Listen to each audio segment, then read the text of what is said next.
শিশু থেকে বয়স্ক সব বয়সী মানুষের কাছেই বিড়াল এক অপার ভালোবাসার নাম। বিশেষ করে মেয়েদের কাছে বিড়াল শুধু এক পোষা প্রাণী নয়, বরং সন্তানের মতো। প্রতিটা ঘরেই আছে বিড়ালের সঙ্গে প্রগাঢ় বন্ধুত্ব। কিন্তু ভাবা যায়, রাজধানীর বুকে খোদ একটা বিড়ালের হাট। শুনতে অবাক লাগলেও এটাই সত্যি। প্রতি শুক্রবার মিরপুর 1-এ বসে এই অভিনব বিড়ালের হাট। আমার দুইটা বিড়াল আছে, দুইটা বিড়াল যখন 4টা-5টা করে বেবি দেয়, এতগুলো তার পালা সম্ভব হয় না, সেজন্য। সব থেকে শুরু করছিলেন? হ্যাঁ হ্যাঁ। এখন কয়টা বিড়ালের মালিক আপনি? না, এখন আমার পাশে দুইটাই আছে, বাট ওরা বাচ্চা দিলে তখন বাচ্চাগুলো সেল করে দেয়। এটা হচ্ছে মেল ক্যাট অর্ডাই, 12,000 ফিক্সড। 12,000 ফিক্স। শখের দাম লাখ টাকা। আর এই শখের বিড়াল কিনতেই সকাল থেকে সন্ধ্যা পর্যন্ত ভিড় জমে এখানে। ভাই, বিড়াল কি কিনতে আসা হয়েছে? জি, কিনতে আসছি। কি জাতের বিড়াল কিনবে? পার্সিয়ান। বাজেট কেমন? বাজেট এই 5-6 এরকম। তুলতুলে নরম মায়াভরা চোখের বিড়াল দেখতে আসেন স্কুল পড়ুয়া বাচ্চা, তরুণ তরুণী, গৃহিণী, এমনকি প্রবীণরাও।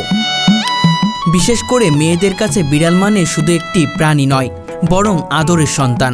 বিড়ালের প্রতি মেয়েদের ভালোবাসা একেবারেই আলাদা। আমি অ্যাকচুয়ালি ছোটবেলা থেকে বিড়াল পালি। এটা কোনো বিজনেসে আমি আয় করি নাই, ওইভাবে আসলে হয় নাই। কিন্তু লাস্ট মোমেন্টে যখন এখন আমি পালতে পালতে আমার বাসা ওভার বিড়াল হয়ে গেছে। আমি আমার সব আত্মীয়কে দিছি, লাস্টে দেখা যায় যে তাদেরও হয়ে গেছে। এখন আমার তো কিছু করা লাগবে, অ্যাডপশন দেই বা যেটাই দেই, সেই জন্য সেই পারপাস থেকে আসা। এখানে আমার আজকে ফার্স্ট।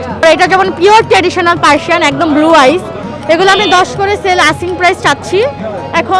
এখন আজকের বাজারটা একটু মন্দা বলা যায়। যারা কাস্টমার আসে তারা খুবই কম প্রাইস বলে, যেটা আমার কস্টিংয়ের চাইতেও কম বলে। অ্যাকচুয়ালি আমার বাসারও বিড়াল আছে, ঠিক আছে, আমি বাসায় পালি। তো এখন একটা পার্সিয়ান নেওয়ার একটা শখ জাগছে, ঠিক আছে। এই সেক্ষেত্রে আমি জানি যে এখানে আপনার ভালো ভালো বিড়াল পাওয়া যায়, ওটার জন্য এখানে আসছি যে এখন নিব একটা ইনশাল্লাহ। নিশ্চয়ই দেখা হয়েছে, পছন্দ কি হয়েছে? না, মাত্র আসলাম, দেখতেছি, আরও দেখবো, তারপরে নিয়ে যাবো একটা ইনশাল্লাহ।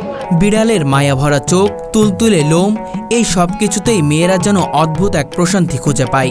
অনেকে আছেন যারা সকালে ঘুম থেকে উঠে প্রথমেই বিড়ালকে কোলে নিয়ে আদর করেন, নিজের হাতে খাইয়ে দেন, গোসল করিয়ে দেন শ্যাম্পু দিয়ে। তারপর শুকিয়ে দেওয়ার জন্য গরম হাওয়া মেশিন পর্যন্ত ব্যবহার করেন। বিড়ালের লোমে ব্রাশ করা, নখ কাটা, খাবার ঠিক করে দেওয়া, সব কিছুতেই যেন সন্তানের মতো যত্ন।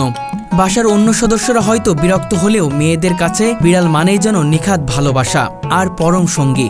এই ভালোবাসা থেকেই গড়ে উঠেছে ঘরোয়া ছোট্ট এক পৃথিবী, যেখানে বিড়াল হয়ে ওঠে পরিবারের এক অবিচ্ছেদ্য সদস্য। কেউ শখে পালে, কেউ বিজনেসের জন্য পালে। আমি শুরু করছিলাম 2টা বিড়াল দিয়ে, এখন আলহামদুলিল্লাহ আমার 26টা বিড়াল ঘরের মধ্যে। কি কি ধরনের বিড়াল আপনার এখানে? আমার কাছে এক্সোটিক ব্লাড লাইনের বিড়াল আছে, ট্রিপল কোটের পার্সিয়ান আছে,